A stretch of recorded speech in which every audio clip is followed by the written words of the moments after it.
Magandang araw sa lahat mga boss. At meron po ako nabili propeller mga boss na nasyak ako mga boss. Parang racing propeller po ito mga boss. Nabili ko lang ito sa online mga boss. Ito na mga boss. Papakita ko sa inyo kung bakit.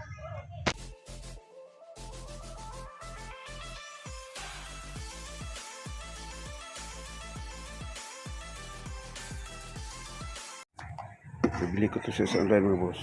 Ang ganda mga boss. Hindi mo na kailangan i-align. Ka-align mo siya.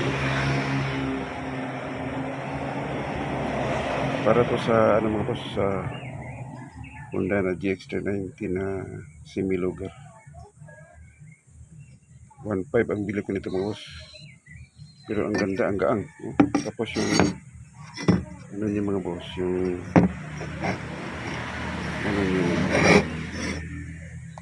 bali dos 1/4 yung ito mga boss. Dos 1/4 yan dos 1/4 kasi mga boss. Tapos yung niya, 9 po yung niya mga boss. Bali 9 po yung dahon niya. Tapos yung nito mga boss, yung dahon niya na ay parang na sakto sa hindi mo na kailangang bawasan to 1/4 2 and 3/4 yan hindi mo na kailangan magbawas ito mga boss ang gandang ito mga boss hindi mo na kailangan i-align pa mga boss Bali pangalawang bili ko na ito mga boss, pero ito lang yung pinakamaganda na siguro na tsambahan lang siya ito sa gumagawa. Yan, ito yung tatak niya mga boss. Dahil nakita ko lang ito sa online, tapos sinubukan ko mga boss. Pangalawang bisis ko na ito bumili mga boss. Yung isa medyo pinapapok ko pa lang kung pero ito hindi na. Ang daang mga boss, nasa lang to 1/4 sa kilo. Ito yung pinaka magandang bigat ng propeller para pang racing.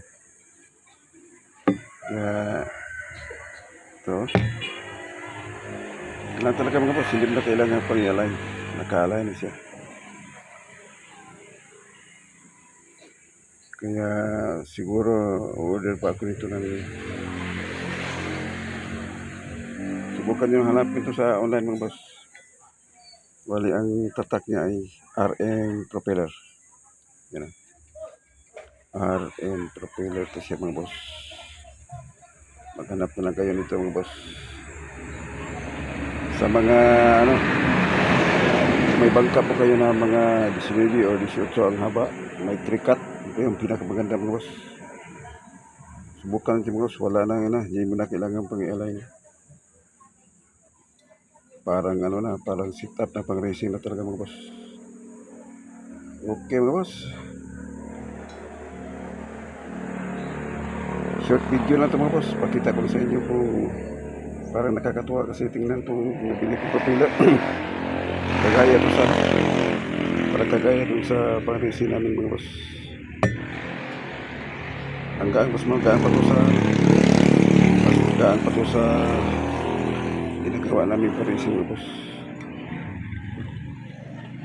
Okay mga boss,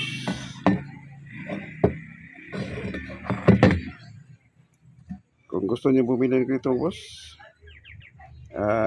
mag-PM lang kayo, mag-comment na kayo mga boss para ibigay ko sa inyo yung link sa sa online.